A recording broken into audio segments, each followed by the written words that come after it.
Είμαστε με τον Νίκο. Στον Νίκο κάναμε πριν λίγο καιρό σε ένα Golf TSI καθαρισμό. Είχε κάποια προβλήματα τα αμάξια. Μας πει ο Νίκος τώρα τι είχε δει στα αμάξια του, τι πρόβλημα είχε και τι έγινε. Μου άναβε το τσεκ της μηχανής. Πήγα στο μάστορα, το είδε, το έβαλε στον εγκέφαλο. Κάτι ο δεύτερος κίνητρος μου λέει δεν δουλεύει καλά. Ψάξε από εδώ, ψάξε από εδώ, δεν βρήκε τίποτα συγκεκριμένο. Μου λέει θα πάω να κάνεις ένα κάρμπον καθαρισμό. Δεν ήξερα τι είναι αυτό. Μου λέει θα πας εκεί στην Αγίου Βασιλείου. Ήρθα εδώ, το έκανα, τώρα πέρασαν 1,5-2 μήνες. Το λαμπάκι έσβησε, δεν ξανά άναψε. Και τα μάξι το λες να δουλεύει καλύτερα, πώς το αισθάνεσαι. Το αυτοκίνητο πώς το αισθάνεσαι να δουλεύει. Το αισθάνομαι καταρχήν μια οικονομία στη βενζίνη.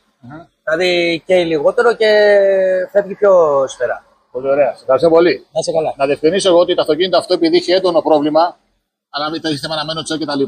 Είπαμε στον Νίκο να το κάνω καθαρισμό το Φεβρουάριο που το κάναμε και μετά από κανένα δίμηνο για να πάω για το χωριό τώρα. Ναι, και όταν θα έχει να πάει σε κανένα χωριό, θα κάνουμε ένα παραληπτικό για να έχουμε καλύτερο αποτέλεσμα. Γι' αυτό κάνουμε σήμερα, γι' αυτό είναι τα μάξι εδώ πέρα πάλι.